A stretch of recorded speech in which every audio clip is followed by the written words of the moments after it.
पहले कांग्रेस की और ये दारू बेचने का काम शुरू किया था। माननीय मुख्यमंत्री शिवराज सिंह जी के नेतृत्व में हम प्रयास करेंगे कि हम ये मध्य प्रदेश में नशा मुक्त कर दें मध्य प्रदेश को। लेकिन अभी कोरोना का संकट है, प्रदेश की आर्थिक स्थिति को ध्यान में रखते हुए धीरे धीरे हम इसको पूरी तरह से बंद करेंगे। लेकिन जो भी दोषी होगा, अभी जो पहले हुई थी घटना उसमें भी सख्त कार्रवाई की गई है, इसमें भी सख्त कार्रवाई की जाएगी और दोषियों को छोड़ा नहीं जाएगा। पेट्रोल डीजल के लगातार दाम बढ़ रहे हैं, ऐसे में अभी आप बोल रहे हैं कि एक्टिवा मिलेगी, कार मिलेगी, लेकिन पेट्रोल डीजल में 100 रुपये के पार पहुंच गया, तो कैसे गाड़ी चलाएगा? देखिए सब चल रही गाड़ियाँ, कोई नहीं रुक रही।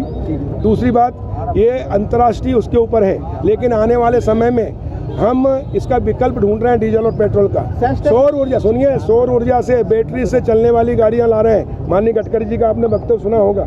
और आने वाले समय में जल्दी ही हम सौर ऊर्जा से और बैटरी से और हमारे उससे ईंधन से, जो हमारा जैविक जो होता है उसी से, बायोगैस से गाड़ियाँ चलेगी और उसकी तरफ तेज गति से कर रहे हैं, तो जिसमें 1 रुपये किलोमीटर का भी खर्चा आएगा। एक हृदय विदारक घटना घटी है जबलपुर में। 1.5 साल की बच्ची को कुत्ते नोच के खा जाते हैं, मौत का मामला है और आज उसकी मौत हो गई।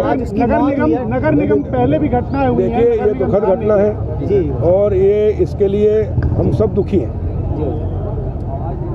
कोई जांच या इसकी जांच होगी और उसके बाद ये जिनकी जिम्मेदारी फिक्स की जाएगी उनके खिलाफ कार्रवाई।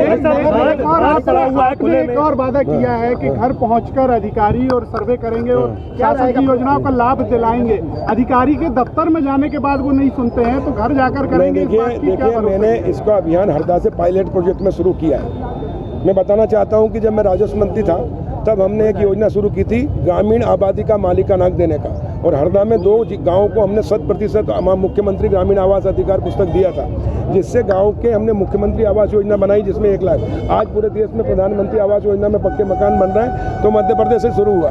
स्वामित्व योजना प्रधानमंत्री जी ने 24 अप्रैल को शुरू की। गाँव को तब आज़ादी मिली थी 73 साल बाद, और इसलिए अब गाँव का भी विकास होगा। इसी प्रकार हमने अभी पायलट प्रोजेक्ट में लिया, उसकी सफलता के बाद पूरे प्रदेश में लागू करेंगे। जबलपुर में जिस तरह से पेट्रोल डीजल महंगा हो रहा है, इसके पहले एक हैक्सी साइकिल योजना शुरू की गई थी, जिससे लोगों को पब्लिक ट्रांसपोर्ट में साइकिल चलाएंगे और सेहत भी स्वस्थ रहेगी। लेकिन वो योजना बंद हो गई क्योंकि उसमें रखरखाव ठीक से नहीं हो पाया। 400 साइकिलें तो 388 अब तक खराब हो चुकी है। देखिए मेरा कहना है कि इसके लिए पूरा अध्ययन होना चाहिए। कोई भी योजना शुरू करने के पहले वो कैसे उसको निरंतर जारी रहेगी, और इसलिए कभी कभी हम उत्साह में आके जल्दी योजना शुरू कर देते हैं और बाद में वो प्रैक्टिकल होती संभव नहीं होती। और इसलिए हम अब हर चीज़ व्यावहारिक तल पे उतरे, उसके बाद सोच विचार करके ही चालू करेंगे।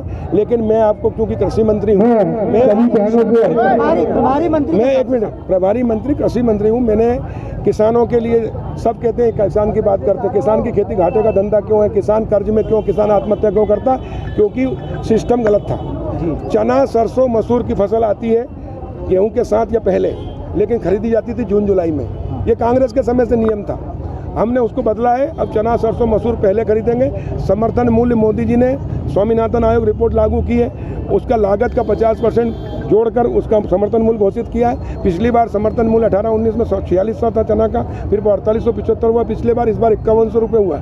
मसूर का भी 5100 है, 4650 रुपये सरसों का है। ये हम अभी बिक रहा वो 3400 से 4000, यानी 1500 रुपये कम। लेकिन हमने समर्थन मूल्य पे खरीदना शुरू किया है 15 मार्च से, उसका निर्णय लिया। उससे किसान के जो व्यापारी कमाता था 8000 करोड़ से 16000 करोड़, अब वो किसान के खाते में जाएगा। यानी किसान की आय हम 2 गुना करने में प्रधानमंत्री जी का संकल्प लक्ष्य था, वो हमने मध्य प्रदेश में पूरा किया है। इस बार बिचौलिए नहीं कमाएंगे, व्यापारी नहीं कमाएंगे, किसान कमाएगा। और समर्थन मूल्य से ऊपर यानी 1500 से 2000 रुपये कुंटल किसान को फायदा होगा। मध्य प्रदेश में 8 करोड़ कुंटल चना, सरसों, मसूर हो रहा है, यानी 16000 करोड़ किसान को दिलाने में हम सफल हुए हैं। यह है सत्ता परिवर्तन से व्यवस्था परिवर्तन। हम जब कहते हैं कि हमारी सरकार किसानों की, हमने किसानों के लिए किया। दिल्ली का आंदोलन देश भर में फैल गया है और अब